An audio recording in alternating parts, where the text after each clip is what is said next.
elect conservatives and Republicans at the beginning of the ballot in the state assembly and the state senate and district attorneys races like we have in Kenosha. We have an opportunity to get ahead if we hold the House, and I'm asking for your support and your vote this November 5th so that we can keep Mike Johnson as Speaker of the House. We have conservatives in the United States House of Representatives leading the way.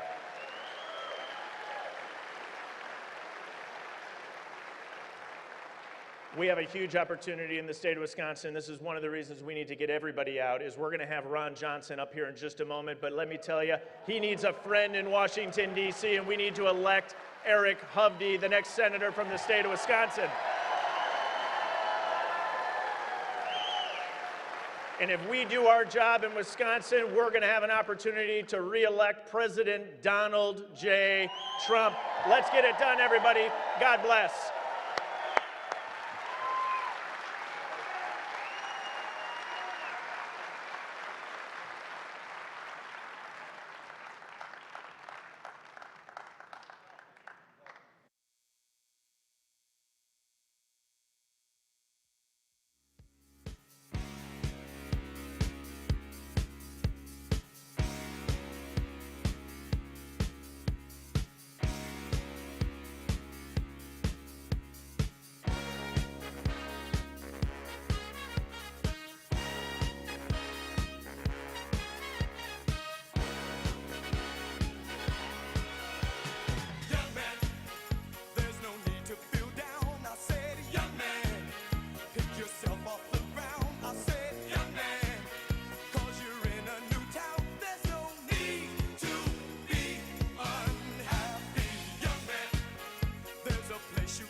not working hard.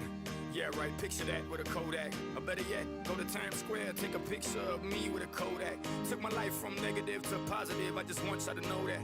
And tonight, let's enjoy life. Pitbull, Naya, Neo, that's right. I want all of you tonight. Give me everything tonight. For all we know, we might not get tomorrow. Let's do it tonight. What they say, oh, what kills me, nothing is enough to love. Let's do it tonight. I want you tonight, I want you to stay. Grab somebody sexy, tell them hey. Give me everything tonight. Give me everything tonight. Give me everything tonight. Give me everything Take tonight. advantage of the night, cause tomorrow I'm off to do battle, perform for a princess. But tonight, I can make you my queen and make love to you endless. It's insane the way the name growing, money keep flowing. Hustlers moving silent, so I'm tiptoeing. So keep blowing, I got it locked up like Lindsay Lohan. Put it on my life, baby, I'll make it feel right, baby. Can't promise tomorrow, but I promise tonight. Excuse me, and I might drink a little more than I should tonight. And I might take you home with me if I could tonight. And baby, I'ma make you feel so good tonight. Cause we might not get tomorrow. Tonight, I want all of you tonight. Give me everything tonight. For all we know, we might not get tomorrow. Let's do it tonight. What they say, oh, what kills me, nothing is enough to love. Let's do it tonight. I want you tonight, I want you to stay. Grab somebody sexy, tell them hey. Give me everything tonight. Give me everything tonight. Give me everything tonight. Give me everything. Reach for the stars, and if you don't grab them, at least you fall on top of the world. Think about it, cause if you slip, I'm gonna fall on top of your girl.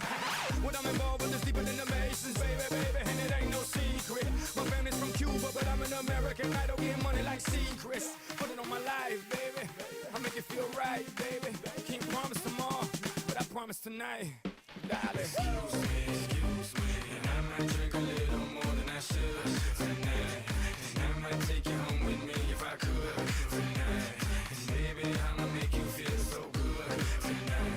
Cause we might not get tomorrow. Tonight, I want all of you tonight. Give me everything tonight. For all we know, we might not get tomorrow. Let's do it tonight. What they say, oh, what kills me, nothing is enough to love. Let's do it I tonight. want you tonight, I want you to stay. Grab somebody sexy, tell them hey. Give me everything tonight. Give me everything tonight. Give me everything tonight. Give me everything tonight. Excuse me, and I might drink a little more than I should tonight. And I might take you home with me if I could tonight. And baby, I'ma make you feel so good tonight. Cause we might not get tomorrow.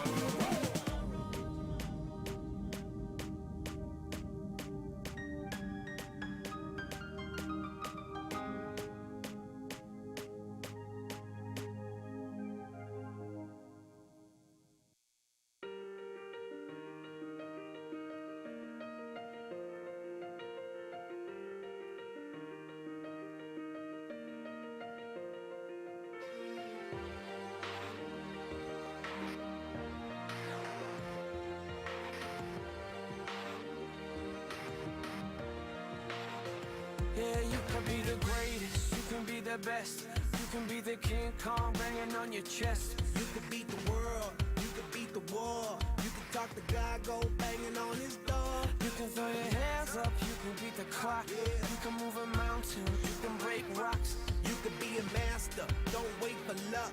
Dedicate yourself and you gon' find yourself. Standing in the Hall of Fame. Yeah,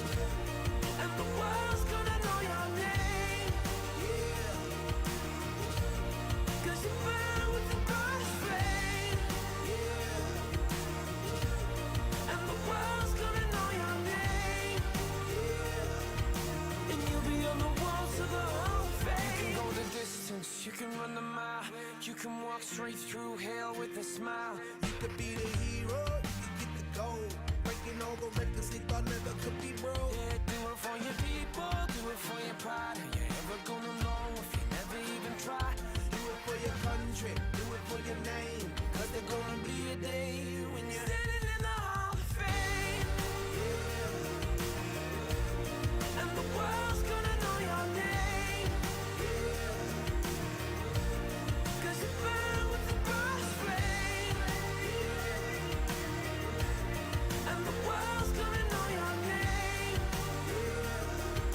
And you'll be on the walls of the Hall of Fame. Be a champion. Be a champion. Be a champion. Be a champion. The walls of the Hall of Fame. Be students, be teachers, be politicians, be preachers. Yeah. Be believers, be leaders, be astronauts, be champions, be truth seekers. Be students, be teachers, be politicians, be preachers. Yeah. Be believers, be leaders, be astronauts, be champions. Standing in the Hall of Fame. And the world's gonna know your name. Cause you burn with the burst flame. And the world's gonna know your name. And you'll be on the walls of the Hall of Fame. You can be the greatest, you can be the best. You can be the king card hanging on your chest. You could be a hero, you could be the war. You could be a giant banging on his door. You can throw your hands up, you can beat the clock. You can move a mountain, you can break rocks. You could be a master, don't wait for luck. Dedicate your champion, find your voice. Standing in the Hall of Fame.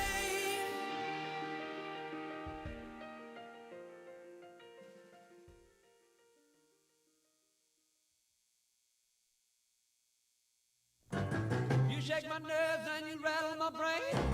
Too much love drives a man insane. You broke my will, but what a thrill. Goodness gracious, great balls of fire. I let you love what I thought it was funny. You came along and woo, now honey, I've changed my mind. This love is fine. Goodness gracious, great balls of fire. Kisses, baby. Feels good. Hold me, baby. Well, I want to love you like I love you should. You're fine, so kind. Got to tell this world that you're mine. I chew my nails down and I twiddle my thumb. I'm real nervous, but it sure is fun. Come on, baby. It drives me crazy. And it's just great balls of fire.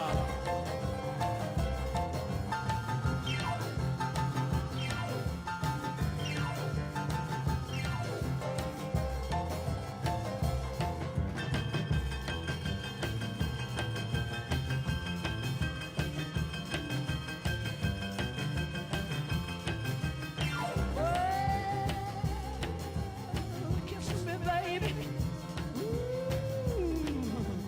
Feels good. Hold me, baby. Well, I want to love you like I love is should. You're fine, so kind. Got to tell this world that you're mine. I chew my nails and I twiddle my thumb. Real nervous, but it sure is fun. Come on, baby, drive me crazy. Goodness gracious, great balls of fire.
don't own me.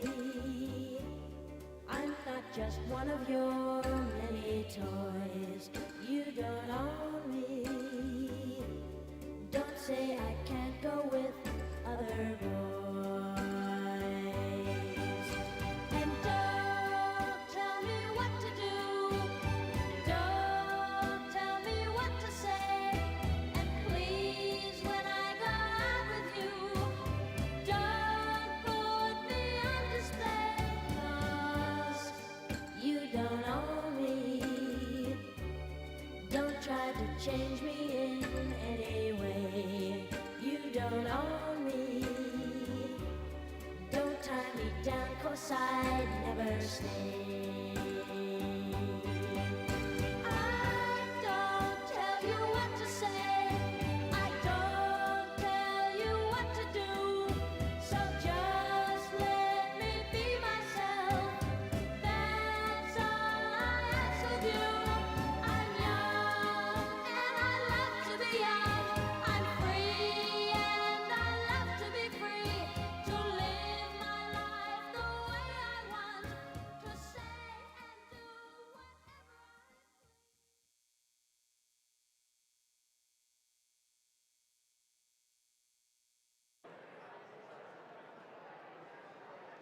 Please welcome to the stage Senator Ron Johnson.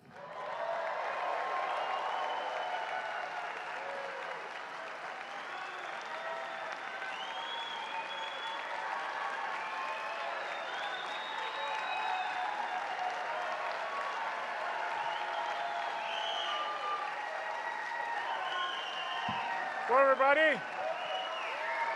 Hello. Thank you. Thank you. Thank you. Well, first of all, thank you for coming. This is a great crowd here. It's great to be on the lakeside down here in Racine. I just flew in from Wausau with JD Vance. I wish you all could have experienced it. I've said the same thing when you fly with President Trump. You see them as individuals. You understand how incredibly smart they are. I remember right after about the 2020 election, I had the opportunity to introduce Senator Rick Scott or endorse him or nominate him to be the head of the NRSC.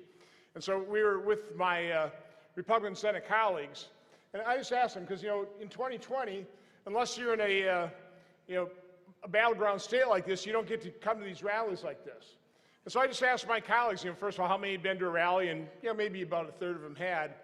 And I said, do you know what the one attribute is that all these people, hundreds of thousands, maybe millions by now, of people go to Trump rallies, go to JD Vance rallies, you know what they all share in common, the one attribute? Didn't get an answer, so I answered the question for them. They love this country. They fervently love this country. And they also love the man, in this case now the men, who they also know they love this country, Donald Trump and JD Vance.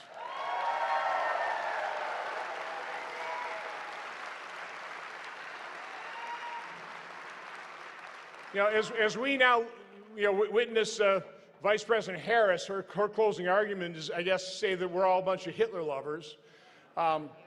It does kind of remind me, 5 days before President Obama won the presidency in 2008, I remember he said, in 5 days we are going to fundamentally transform America. Remember that? Now the question I'd always ask, do you even like, much less love, something you want to fundamentally transform? It's kind of like I wake up in the morning, Jane, I love you, now I'm going to change everything about you. That wouldn't go over very well.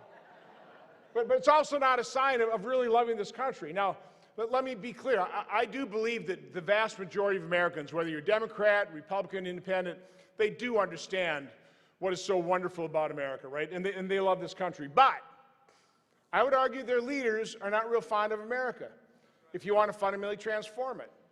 And that's, I think, a real problem in America. Yeah, anybody see the Madison Square Garden rally yesterday?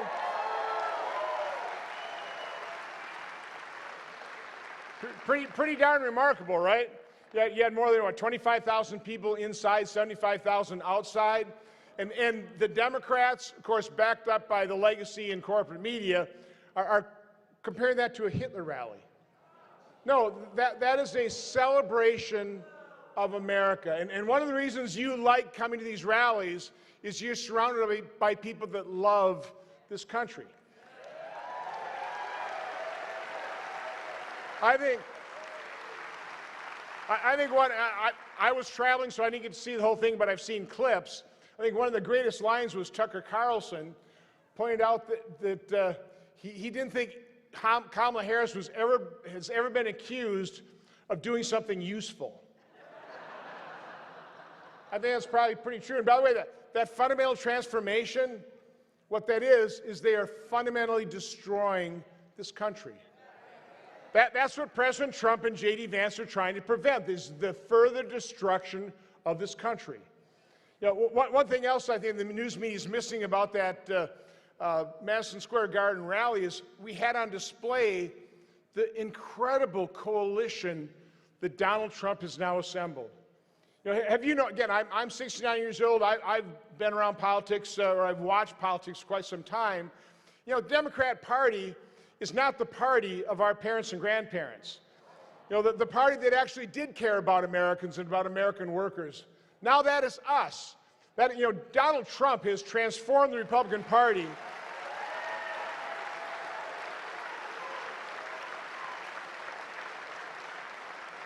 We are now the party that not only represents, but we are the party of the working men and women of America that made this country great and will make it great again.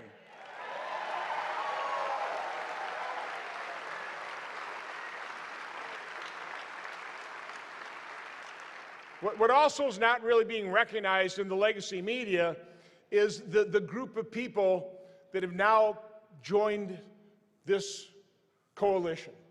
When we take a look at you know, Robert F. Kennedy Jr., I've gotten to know Bobby Kennedy. He's a really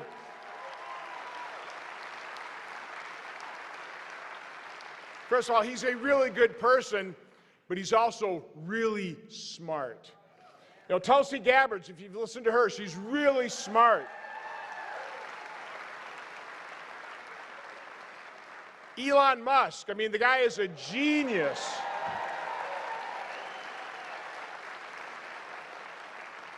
And the person you're going to be listening to here shortly, and I'll say a little bit more about him, but JD Vance, really smart.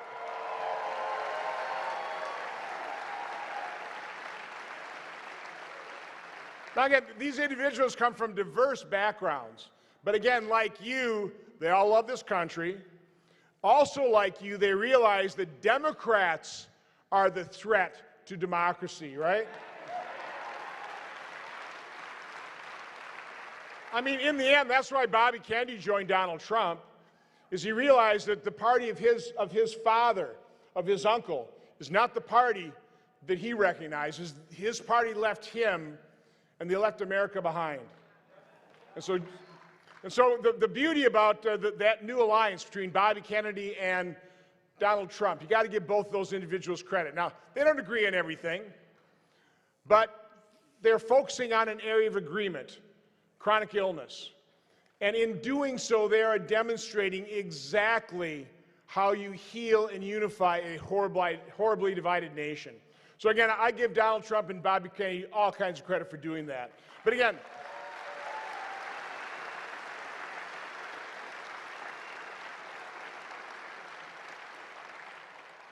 what that coalition represents, I mean, Bobby Kennedy is synonymous with the Democrat Party. You know, Tulsi Gabbard apparently just changed her registration to Republican. Elon Musk, you know, what a fabulous addition he'd be to any administration. The efficiencies are, you know, we could use that in the federal government. So again, these are smart people, and we need to recognize this is a realignment in American politics, and from my standpoint, it gives me a great deal of hope. In an imperiled nation, I am hopeful that we can turn the situation around with that coalition that Donald J. Trump has assembled. So I have to ask, how many of you have already voted? Okay, that's great, great. It's not enough. I'm sorry, it's not enough. Now, you've got to spend all your waking moments between now and the election day to find other people and help them vote early, take them to the polls on election day. We have to do this. We're not going to get help from our education system. We're not going to get help from the legacy corporate media.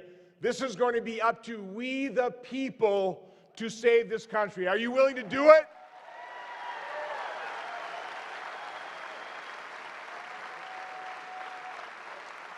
Now again, you are going to, in a few moments, you're going to hear from an extraordinary individual. Again, I was just up with him in a rally. I have seen JD Vance up close and personal. I've seen him as he brings his wife and children to the Senate lunch. I see how he treats them as a father. On the flight up here, you're saying that the one bottom line, I mean, the one non-negotiable for JD Vance in terms of this campaign, he's been tireless. He's been doing a fabulous job. How about the debates? You know,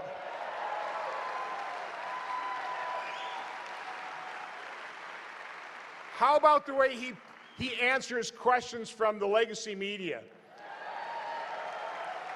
By the way, just a quick aside. I think it was a couple Sundays ago, he's on Martha Raddatz on This Week. And he was talking about how, you know, the Venezuelan gangs have taken over these apartment buildings in Colorado. And Martha Raddatz goes, you know, kind of fact-checking him, well, Senator, it's just a handful. And JD goes, Martha, do you hear yourself? Are you just a handful of apartment buildings taken over by Venezuelan gangs is okay? It's not okay. But anyway, getting back to the point I was making, so the one negotiable for JD Vance in this campaign is as tirelessly as he's worked, what a wonderful candidate he has been, he has to spend Halloween with his children, okay? And of course, for the Democrats, for Tim Walz, that's weird. No, I'm sorry, Tampon Tim, you're weird.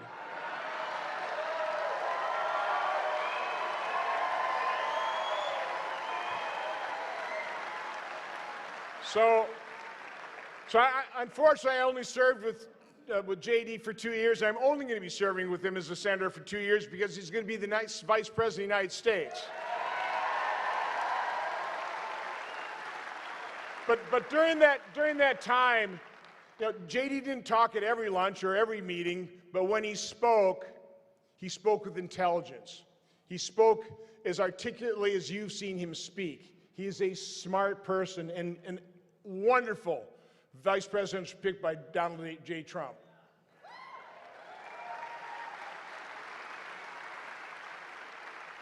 So you're in your treat for tonight, but you understand what this is all about, and you understand how important this is. Our nation is in peril. The fundamental transformation, which is the fundamental destruction of America, is well down the path. We've got to turn it around. This is a make or break moment for America. I agree with Elon Musk when he says if we don't win this election, we'll probably never get another chance at a free and fair election. That's just the truth. I mean, Democrats, they want to, you know, they resist all controls on election. Voter ID, you know, forcing people to prove that they are a U.S. citizen. They reject all of that. They want to make it easy to cheat. Why? Because they want to cheat, right? And my guess is they do cheat. So what we need to do, again, you voted, you got to get other people to the poll because we need such an overwhelming result that, as Donald Trump says, we need the result that's too big to rig.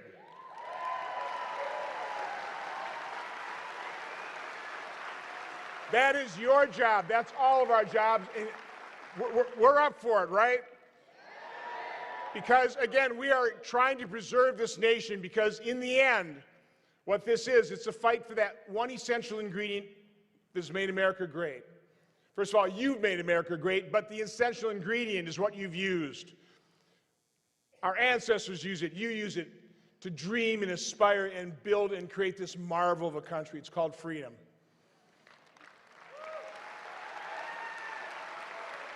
And in the end, what next Tuesday is about, it is a fight for freedom. It's not somebody else's fight. This is our fight, and it is a fight that we absolutely must win. So God bless all of you. God bless your efforts. God bless America. Have a great evening. Thank you for coming out. Thank you. Thank you.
I knew you, I wouldn't talk down to you. I have to tell you just how I feel. I will share you with another boy. I know my mind is made up, so put away your makeup. Told you once, I won't tell you again. It's the bad way. Roxanne, you don't have to put on the red light. Roxanne, you don't have to put on the red light. You don't have to put on the red light. Roxanne, Roxanne,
it's close to midnight. Something evil's lurking in the dark. Under the moonlight, you see a sight that almost stops your heart. You try to scream, but terror takes the sound before you make it.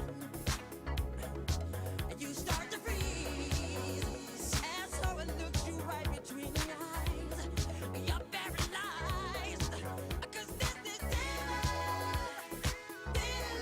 night, and no one's gonna save you from the beast about to strike. You know it's daylight night. You're fighting for your life inside a killer thriller tonight.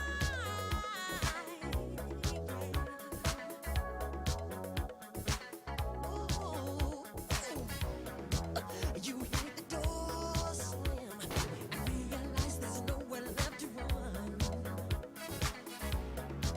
You feel the cold hand and wonder if you ever see the sun. You close your eyes and hope that this is just imagination, girl. But all the while, you hear a creature creeping up behind. You're out of time, 'cause this is daylight night. There ain't no second chance against the thing with the 40 eyes, girl. You're fighting for your life inside a killer thriller tonight.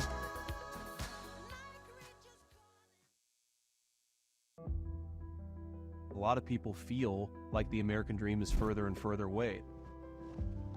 That if you work hard and play by the rules, it's a little bit harder to get ahead. It's a little bit harder to support a family, a little bit harder to buy a home. The world I grew up in was one where I think for the first time really in American history, my parents' generation did not expect their children to necessarily have a better life than they did.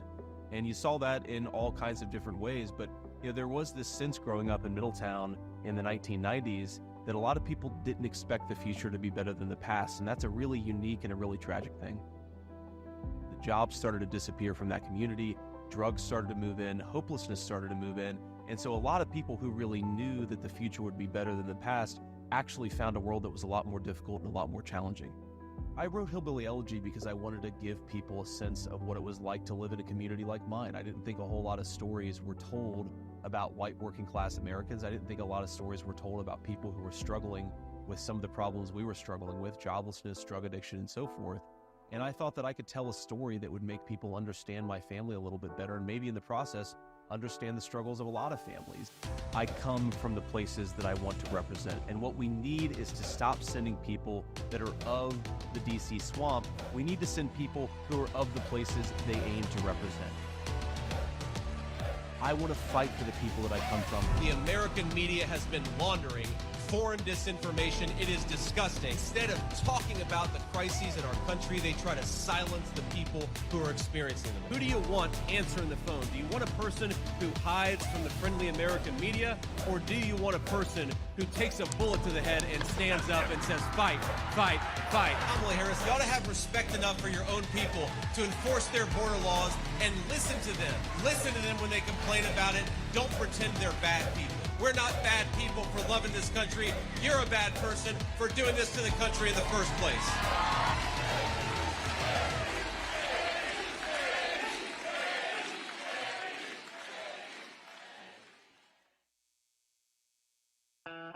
Ladies and gentlemen, please welcome to the stage the next Vice President and Second Lady of the United States, Senator JD Vance and Usha Vance.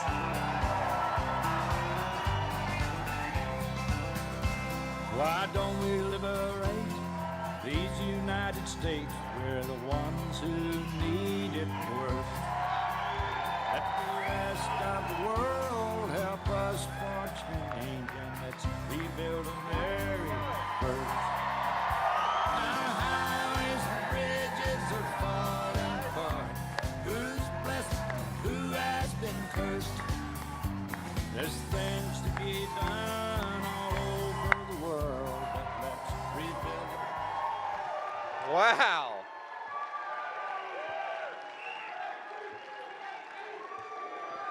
God.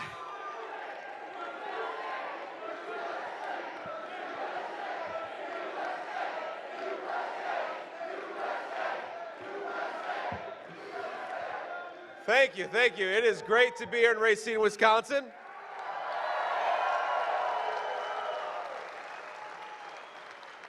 But it's going to be even better in 8 days because I think we're going to win the state of Wisconsin and make Donald Trump the next president of the United States.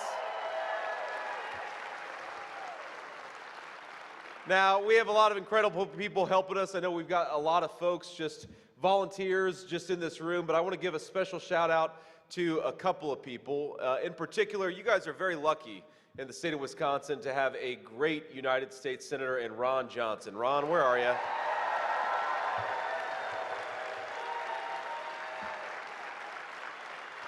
A good guy. We've also got the great Congressman Brian Stile. Brian, where are you? Thank you, man.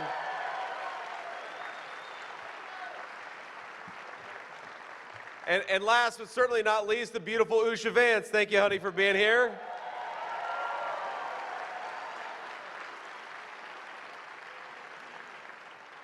Now, I was told, actually, right before I came on the stage that I guess Governor Tim Walz was here just a few days ago. And they had, apparently they thought he was going to have 300 people, but he only had 200. That's too bad for Tim. But now we're here and we've got 1,000 people, so I'd say all the joy is with the Trump campaign.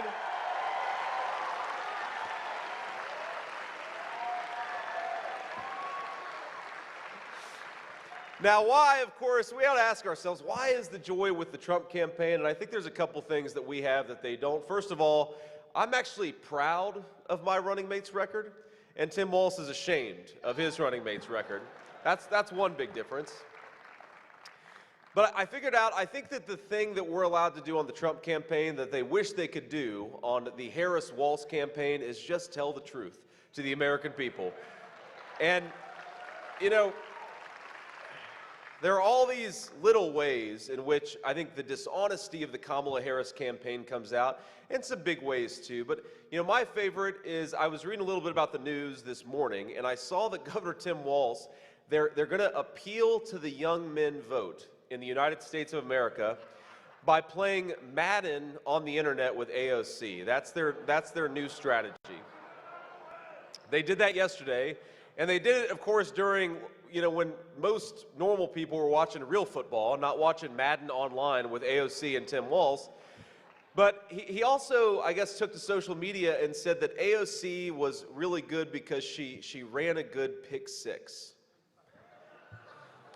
And I'm like, you know, I'm a casual football fan. I paid attention to the NFL and college football for most of my life, and I don't know what it means to run a pick six. You know, you would, for the football fans in the audience, you know, you would like run a spread offense or you'd run a West Coast offense. You don't run a pick six. A pick six is something that happens on the field.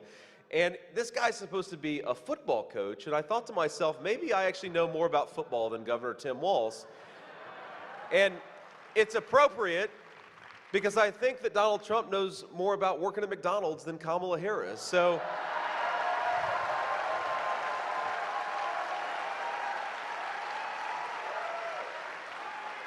now those are the little dishonesties that they tell about their past, but of course there's some big dishonesties that are at the heart of the Kamala Harris campaign.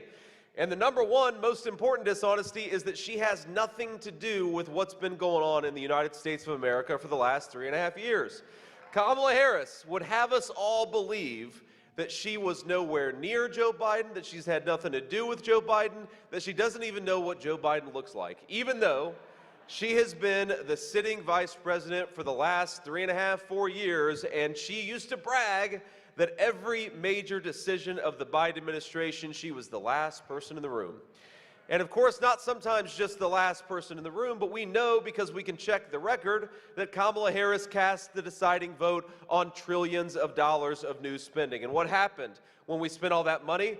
Groceries, gas, housing became less affordable. When the government prints money and spends money that it doesn't have, all of us pay that terrible hidden inflation tax, and we have Kamala Harris to thank for it.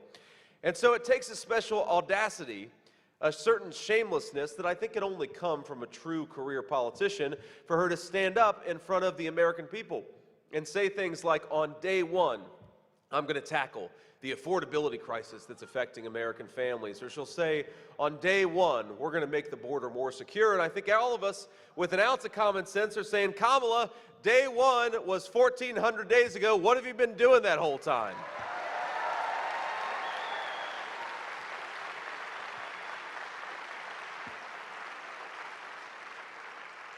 Now, Kamala Harris's surrogate, your illustrious governor, says that, quote, we have the greatest economy we've ever had.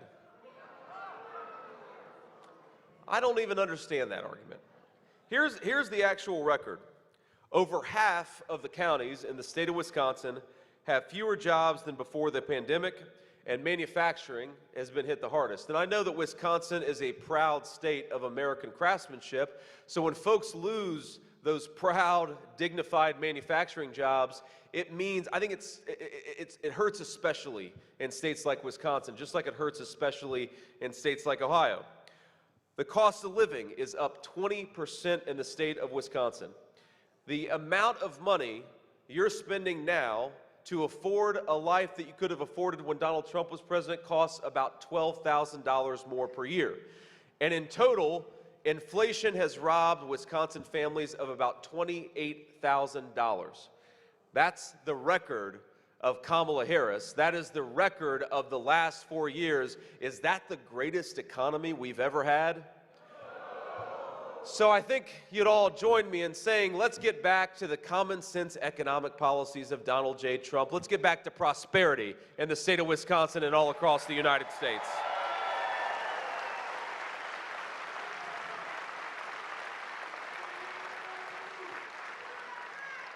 Now, we could go through a lot of other problems of Kamala Harris's economy, but it's not just that Kamala Harris has a terrible record, it's that Kamala Harris doesn't even know how to talk about what she wants to do. And I will tell you that as much as I disagree with our illustrious vice president, I will say one thing on her behalf. That every time she gives an interview, I think she does me and Donald Trump a big favor. I think we gain about 50,000, maybe 100,000 votes. Because remember, as much as she tries to run away from Joe Biden, as much as she tries to run away from all of the disastrous policies the last 4 years, occasionally Kamala Harris will make the mistake of telling the truth. And it usually will come up in the forum of one of these softball interviews. I don't know if you've seen Kamala Harris. She does not that many hard interviews. I think she's only done one maybe since the entire campaign started.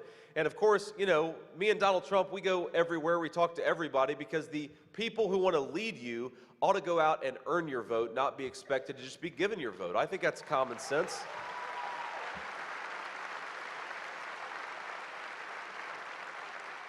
But, you know, Kamala Harris, during an interview with The View a couple of weeks ago, actually kind of gave away the ball game a little bit. And again, she does pretty much only softball interviews. But the problem with a softball interview is that you've still got to be able to hit a softball.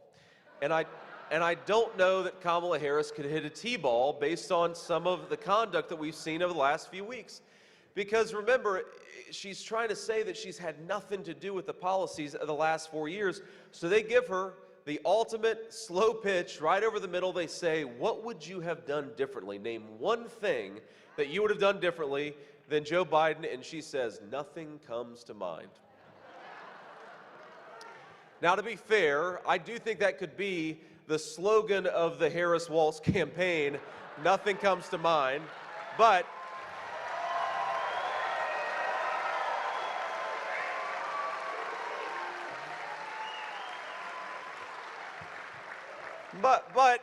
there's a serious truth behind it, which is that if you can't name anything different that you would have done over the last 4 years, then how can you run on being the candidate of change? How can Kamala Harris stand before the American people and claim that she is going to fix the affordability problems that she herself caused? How can she say that she's going to secure the border when she herself opened the border? How can Kamala Harris say that she's going to bring peace back to the world when it's her weakness on the world stage that has invited chaos and war to break out all over the globe? And the answer, my friends, is that she can't. So in 8 short days, I'd like you to help me and join me in saying, you're fired to Kamala Harris. Go back to San Francisco where you belong.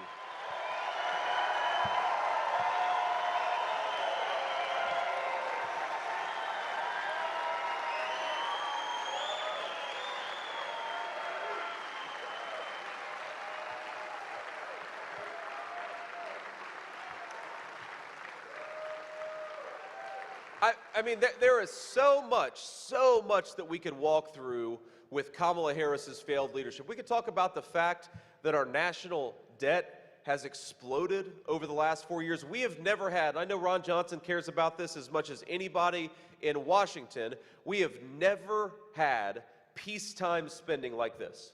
You know, usually when you have a government spending like a drunken sailor, they at least have the excuse of a war.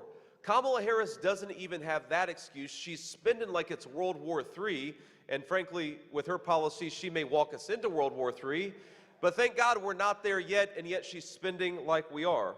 Credit card delinquencies are at 9% in the United States of America. That means that about 1 in 11 of our fellow citizens are so strapped for cash that they can't even pay their bills. Auto mortgages are delinquent by about 8%. That means about 1 in 12 of our fellow citizens can't make their car payment. My friends, we could do so much better. We got to get back to the president who delivered the fastest rising take-home pay in a generation, the president who secured the border, the president who had inflation at 1.5%, and that's Donald J. Trump, and we're going to get him elected in 8 short days.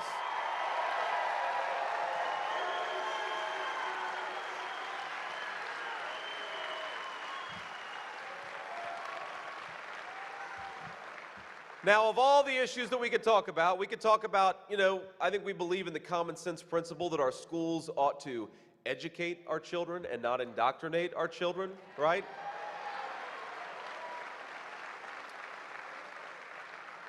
We believe in the common sense principle that America's troops ought to be used for our national security, that we shouldn't be the policemen of the world. I think most of us probably agree with that.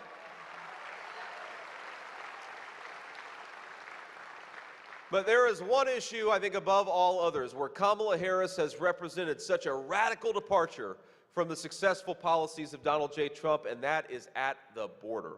And what a disgrace what's going on at the American southern border. You know, when I became the vice presidential nominee, one of the first trips that I made to Wisconsin, I talked to a lot of local police officers and sheriffs, and they told me that they had recently arrested a Mexican drug cartel member an hour north of Milwaukee, Wisconsin. Almost hard to believe, and yet we have, all over the beautiful state of Wisconsin, we have drug cartel members who are selling fentanyl into our communities, who are committing violent crimes, who are sex trafficking minor children into our communities, and they're doing it because Kamala Harris rolled out the red carpet for the worst people in the world. And I think that we could do so much better with just a very, very simple principle. That if you came to this country illegally over the last 4 years, our message is very simple: pack your bags, because in 3 months you're going back home. And if you do that,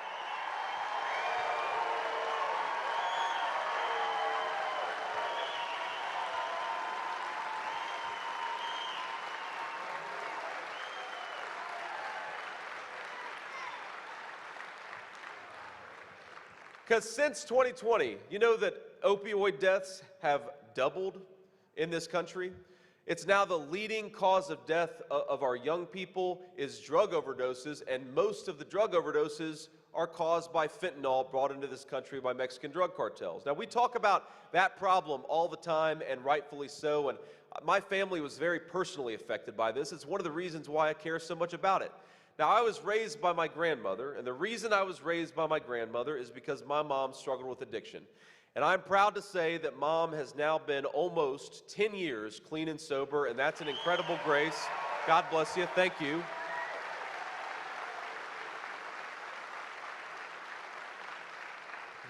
But I can't help ask myself, what if 15 years ago, when Mom had an overdose and I was a young kid praying by her bedside, hoping that she would wake up, what if she had taken what Kamala Harris has let come into this country over the last few years? I don't think that I would have gotten that second chance with my mother. And when you look at the number of people who are dying from this poison, we know that there are hundreds of thousands of American citizens who haven't gotten that second chance over the past 3 years.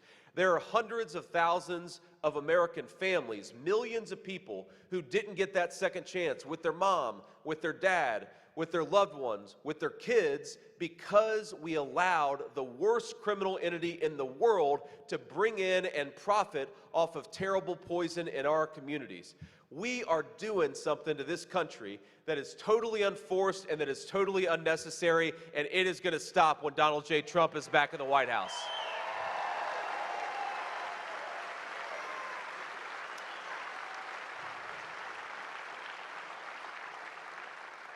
But that is a problem, fentanyl, that we talk about a lot, and again, we talk about it a lot, rightfully so, but we don't talk about some of the other problems that come from that wide open southern border. We don't talk about the fact that we often are welcoming people into this country who don't speak the native language. And so what happens when those children end up in the schools of American children? We know that it distracts from a quality education for American citizens. I'd ask you to look, and you probably don't have to look, a lot of you have experienced it personally. Emergency room and hospital wait times are skyrocketing in this country. Why are they skyrocketing? Because we've allowed millions upon millions of people who have no right to be here to step in front of the line of American citizens. And I believe, by the way, that we should be a compassionate nation. I don't blame anybody for wanting to come to the United States of America, but first of all, you gotta come the right way and you gotta come through the proper channels.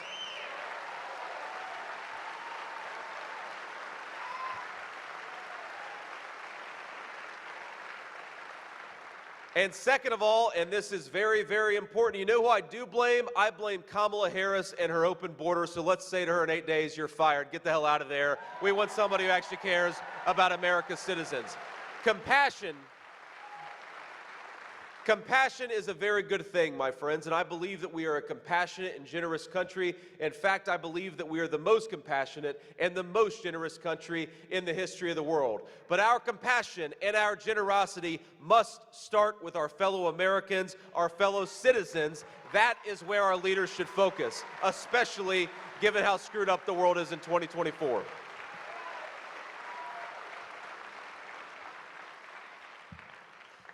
So let me just offer a couple of final thoughts on this border crisis, and then I want to talk about Kamala Harris's campaign, because as much as they talked in the early days that her campaign was the campaign of joy, I think this room has got more joy than the whole Kamala Harris campaign, but we'll talk about that in a second. There's one problem that I think the media is so dishonest about it, so I talk about it at probably every event that I do because it's important. And that's the issue of housing for young Americans in particular. I am the first millennial on a major party ticket, and I speak for a lot in my generation, and especially people who are even younger than I am. We want to be able to afford the American dream of homeownership, and we want every American child to be able to own a stake in this country that all of us love.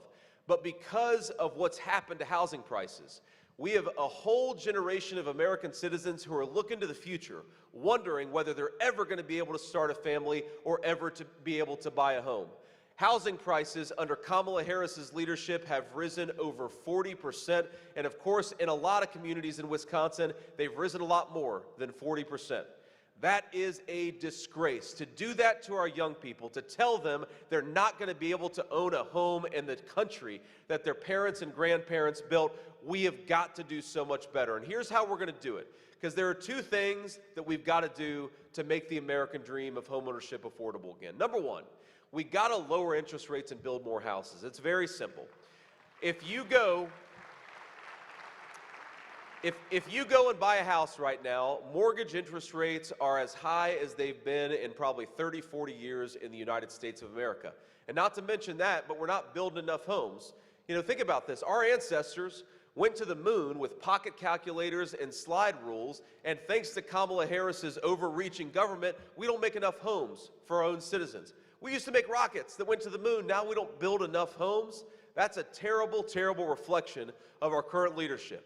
But the honest and hard truth, and this is what the media doesn't talk about enough, is that no matter how many homes that we build, if we don't ensure those homes go to American citizens, housing prices are always going to be unaffordable for the American people.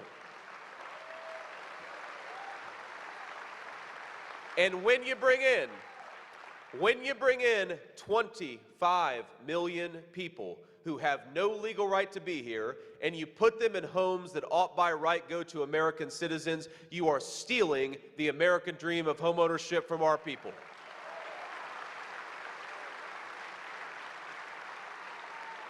So while Donald Trump and I will fight to lower mortgage interest rates, we are also going to fight to build more homes. We are most importantly going to fight to ensure that American homes go to American citizens and our young people will be able to afford the American dream again.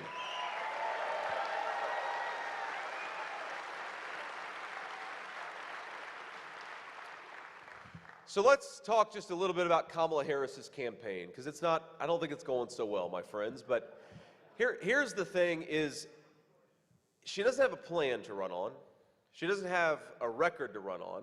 And when they ask her what she's going to do to solve the many problems that the American people are facing because of her broken leadership, you know, Kamala Harris, they'll say, what are you going to do to tackle the inflation crisis confronting our citizens? And by the way, when you ask President Trump that question, you ask me that question, the most important thing specifically that we can do to lower prices for our citizens is drill, baby, drill. Unleash American energy.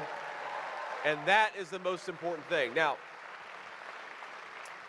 because think about this. If a truck driver who delivers the groceries to the grocery store is paying 45% more for diesel, then all of us are going to be paying more for groceries. Or if the guy who delivers the lumber and the building materials to a job site is paying 40% more for gasoline, then all of us are going to be paying more for the homes that get built at that job site. So the most important thing we can do is just unleash America's energy workers, and Kamala Harris is proposing to do the exact opposite, which is probably why when they ask her what her specific plan, what does she want to do, no slogans, to solve the inflation crisis for the state of Wisconsin and the American people, she'll say, well, I grew up in a middle-class family. And I'm sitting there watching going, wait a second, you didn't answer the question. What are you going to do for those middle-class families so they can afford groceries and housing again? And if you don't have a specific answer to this question, you belong nowhere near the Oval Office of this country.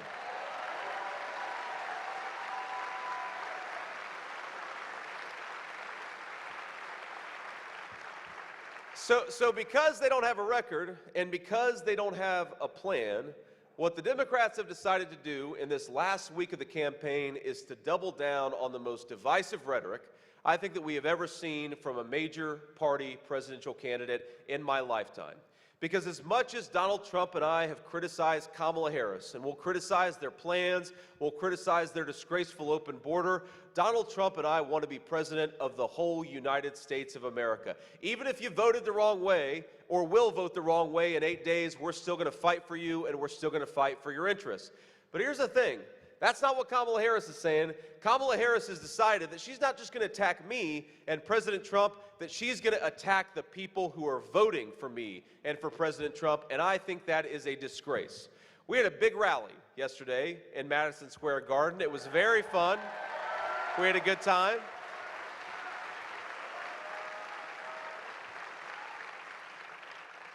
We got on the campaign plane today because, you know, we had a good time. Then we had a good time after the rally, but because my kids wake up really early, we all left for the airplane around 6:30 this morning, and I got on my plane and I looked at my staff and I said, man, you all look like hell.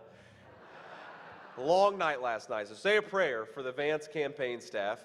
But we thank you. But we get on the plane, and I realized that Kamala Harris called the great patriots from every walk of life, from every faith, from every creed, from every background, white, black, and everything in the middle, 100,000 patriots, at least, between those that were inside of Madison Square Gardens and those that were outside, and she and her running mate are calling it a fascist rally. They're comparing it to a Nazi rally from 100 years ago. Go look it up. That's what they're doing. Now, it's absurd for a whole host of reasons. But you know one of the reasons it's most absurd is because the proud patriots, I imagine that nearly every person in this room has a relative who served in the Second World War. Our families actually went and defeated the Nazis. To call us Nazis is a disgrace. But I think it's extra ridiculous when you compare what Kamala Harris is actually running on versus what President Trump is actually running on. So I want you to look at this photo. I actually looked at this photo this morning, and we got some screens up here. So this is just something I Googled. I Googled troops landing at Normandy or something like that, and this is what comes up. Now, when these guys were fighting the actual Nazis back in 1944, I wonder what they would think about the Kamala Harris campaign and her policy proposals such as they are. Do you think that those men who saved a continent, and I would say saved the world for freedom and liberty, do you think that they were fighting to open the southern border of their own country? Because I don't. Do you think that those men were fighting for taxpayer-funded sex reassignment surgeries for illegal aliens? I'd like Kamala Harris to go back in time and hop on that boat and say that she wants taxpayer-funded sex reassignment surgeries for illegal aliens. And I'd like to hear the response of those brave men. Because I'll tell you, you know, you got to be very precise with political language, okay? And so I decided to look up what is the exact phrase that I would use for a person who thinks those brave men were fighting for what Kamala Harris is fighting for today. And I looked in the dictionary, I thought very hard about it, and I came up with the perfect term. If you think those brave men were fighting for an open border and sex change surgeries for illegal aliens, the proper term for you is dipshit. And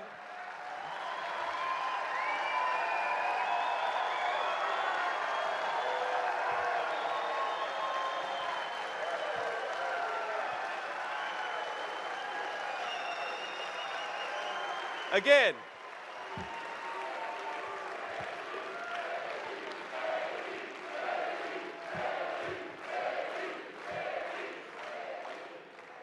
you got to be precise with your language in politics. The media is very tough. You got to choose the right words. And I apologize if there are any kids out there, but my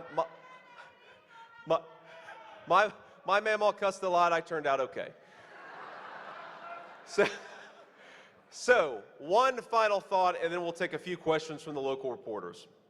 We've had a lot of fun here, and most importantly, we're having fun in the service of something, which is saving this country and making sure our fellow citizens can afford the American dream again. That's really all this is about. We're trying to make it so that if you work hard and play by the rules, you can afford a decent life. And that's economic principles, that's securing that southern border so we have safe neighborhoods, that's making sure that we have a more peaceful world. All these things are necessary to live in a good life, but we're not going to do it unless we change the leadership of Washington, D.C. So I want to make 3 requests to you before we kick this over to the media. Number 1, I want you to post about this event on social media or text it to your friends, whatever method of communication you use. Talk about what you heard here and talk, most importantly, about why you're voting for Donald J. Trump for President of the United States. That's number 1. Number 2, there's a website called swampthevoteusa.com. That's swampthevoteusa.com. Go on that website and you can check out how to get involved. You can check out your registration, you can check out your polling location, you can just make sure that you're prepared to vote on or before November the 5th. And I'd encourage you to take advantage of every method of voting that you have, whether it's early, whether it's on election day, whether it's by mail. We gotta use every method possible to get out there and vote. And here's the third request that I'm gonna make of you. And that's that I want each person in this beautiful hall, I want you to get out there and vote 10 times.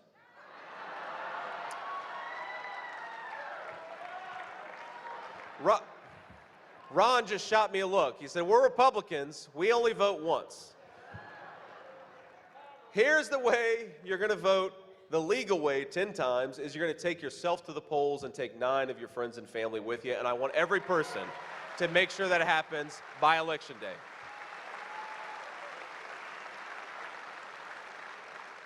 We do that, my friends, we're going to make sure that we win Wisconsin and give the American people a president fit to lead this country, and that's Donald J. Trump. God bless you all. Thank you for having me. It's great to be here.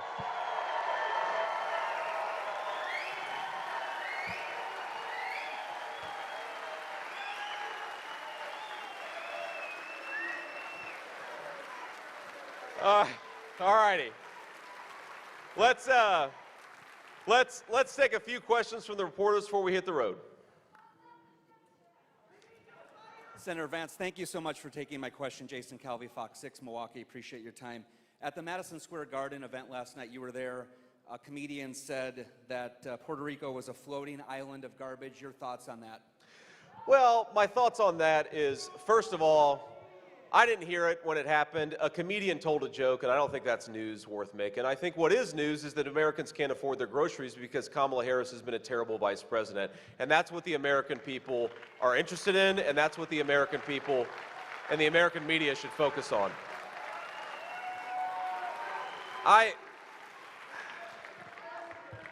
Look, maybe I'm old-fashioned, or maybe I just grew up with a grandmother who had an especially foul mouth. But you know what I do? You know what I do when I think a joke is dumb or not funny? I don't laugh. I don't create a fake outrage cycle to distract from the fact that our fellow Americans can't afford to buy housing. That is outrageous, and that's something to be offended by. I'm a hell of a lot more offended that my fellow Americans can't afford to buy groceries or pay their credit card debt. That's more offensive than what a comedian said at Madison Square Gardens. And I'm most offended that Kamala Harris opened the American southern border and allowed tens of thousands of our fellow citizens to die of overdoses. That's not a joke, that's real life, and that's what we ought to focus on.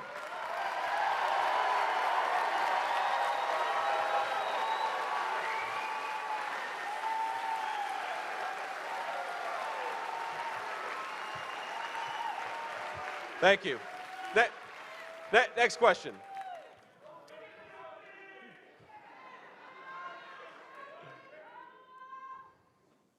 Thank you, Senator Ricardo Torres, Milwaukee Journal-Sentinel.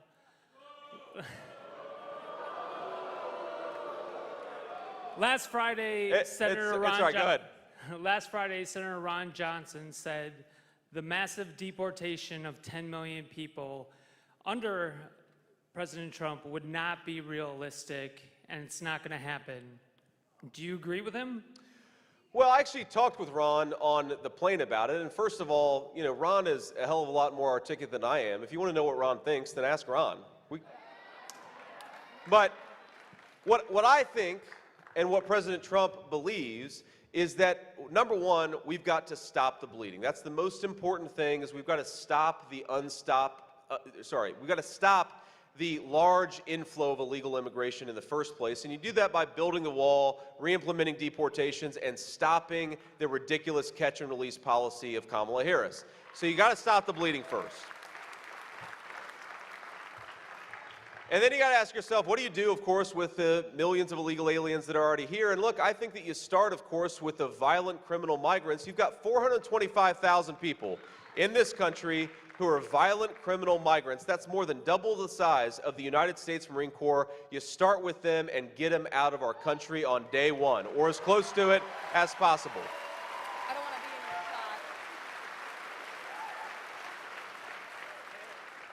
shot. And then I think from there, look, you can't go into this saying that every person who came here illegally gets to stay in the United States of America. If you do that, then you don't have a real border. So yes, we are going to deport people who came into the United States illegally. We have to, or the American people are going to suffer. And I'm focused on the American people, not on people who came to this country illegally.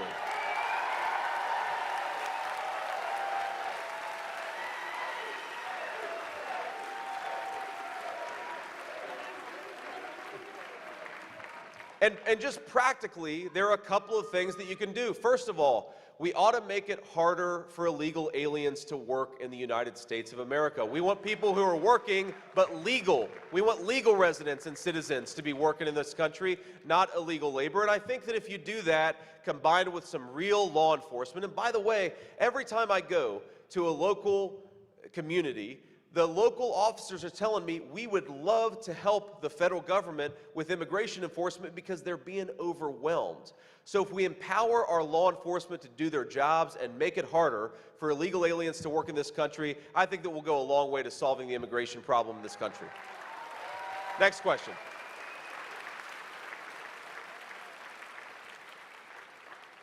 Good evening, Senator Vance. My name's Adam Reif with CBS 58 in Milwaukee. This state was decided by about 20,000 votes 4 years ago, and right. about 23,000 4 years before that. Given razor-thin margins expected in a lot of swing states, are you concerned that the comments last night that your campaigns had to distance itself from today, are you concerned that that could tip minority voters in these key swing states? And what is your campaign doing to reach out to those minority communities in these final 8 days? Yeah, so look, I'm not worried that a joke that a comedian who has no affiliation with Donald Trump's campaign told, that a lot of people are going to wake up and say, oh, we're not going to vote for Donald Trump now. We're going to look past the fact that we can't afford groceries because somebody made a joke that we don't like. I just don't buy that. I don't think that's how most Americans think, whatever the color of their skin. But you know, I think the answer, how are we trying to reach out to people of color in Wisconsin and everywhere else? I think, look, every individual is different. Every individual community is different. I think what I've found is that a lot of Latino folks that we're reaching out to, they're really worried about the cost of goods. They're really worried about not being able to afford groceries, and a lot of them are devout Christians who are really worried that Kamala Harris has made it harder for them to practice their faith and raise their children as they see fit. So we're talking a lot about religious liberty to our Hispanic community. You know, I think a lot of black voters that we're talking to and we're doing very well with, they really like the fact that we're focused on economic issues and how to empower the American people to be able to afford the American dream again. I also talk to a lot of black voters who are sick of being told what to think and what to say by other people. They want to think for themselves. They're sick of the censorship in this country. And interestingly, when there are especially a lot of young black voters that I talk to, you know what, a lot of them are pretty pissed off that they were threatened with the loss of their job because they didn't want to take the COVID shot 3 years ago. They're pissed off about that, and that, of course, happened because of Kamala Harris. And then, of course, because we have such an incredible country, a lot of the concerns that I'm hearing among young black voters, I'm also hearing among older white voters. That people are worried about the state of this country, and they recognize that if we elect Donald J. Trump, we're going to unleash a golden age of prosperity in the United States of America. But if we double down on failed leadership, it's going to get a lot worse. We'll do one more question. I'll hit the road. Hi, Senator Vance. Katrina Kaufman from CBS News. So your campaign has received a number of endorsements from the Muslim community, including on Saturday in Michigan. But last night, Rudy Giuliani made some disparaging comments about Palestinians, saying that Hamas is training 2-year-olds to kill Americans. What is your response to those? Well, first, I mean, the implication is that Muslim Americans are defending the tactics of Hamas. That's sort of the implication of your question. I don't buy that for a second. I think there are a lot of Muslim Americans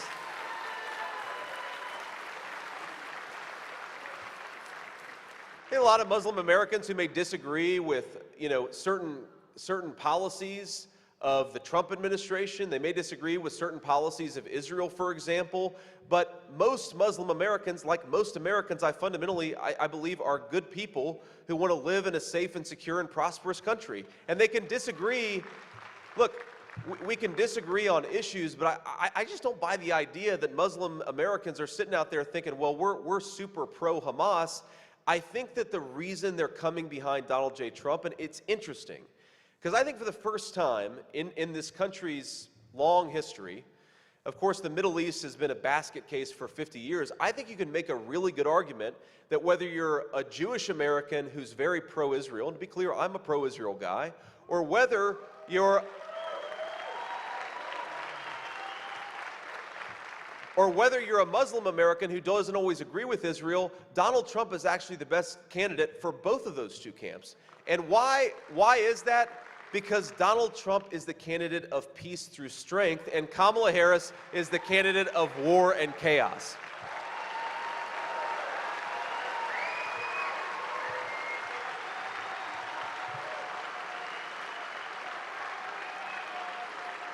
And just think about this, right? So think about this. Let's just say that Kamala Harris is in a meeting with Netanyahu or whoever the leader of Israel is. She's in a meeting with Netanyahu, and she's in the meeting with, you know, a representative group of the Palestinians, and they say, Kamala Harris, how are you going to help us restore peace to our country? And she says, well, I grew up in a middle-class family. That's not going to work. You need somebody with an ounce of competence. You need somebody who actually has their own developed thoughts about how to solve the country's problems and how to engage diplomatically with the rest of the world. And whether you agree with him all the time or not, Donald J. Trump actually has ideas in his head about how this country ought to be governed. That makes him head and shoulders above the competition. Just that one thing.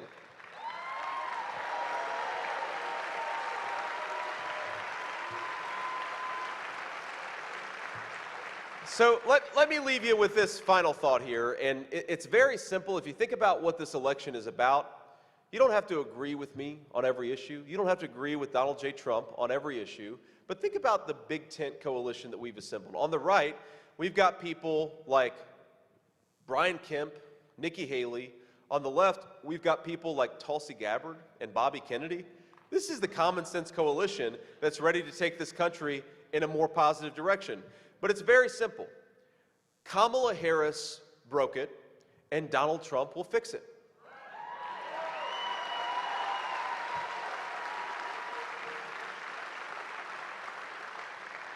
Think about this. Kamala Harris opened the border. Kamala Harris broke the border, and Donald Trump will fix it by closing it down.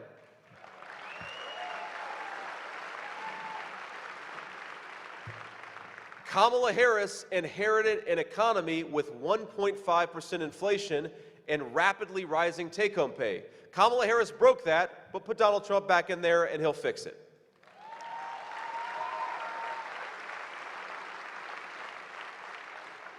Speaking of the Middle East, we had peace in Europe. We had a much more peaceful situation in the Middle East. We had peace in East Asia. Kamala Harris broke the world security situation, and Donald J. Trump will fix it. It's very simple.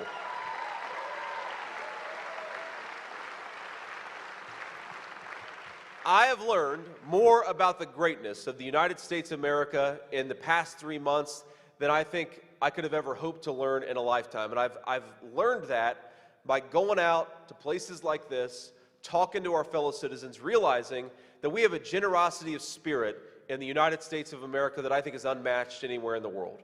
We have the best natural resources, the most beautiful country anywhere in the world. The only thing that is broken about the United States of America is Kamala Harris's failed leadership. Let's fix that on November the 5th. God bless you all. Thank you. Thank you for having me, and let's get our guy over the finish line. Thank you.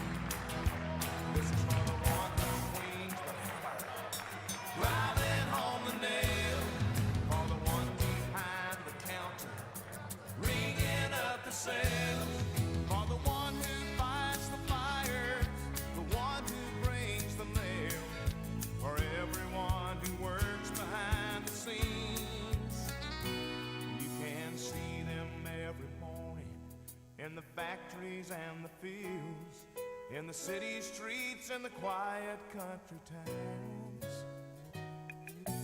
working together like spokes inside a wheel, they keep this country turning.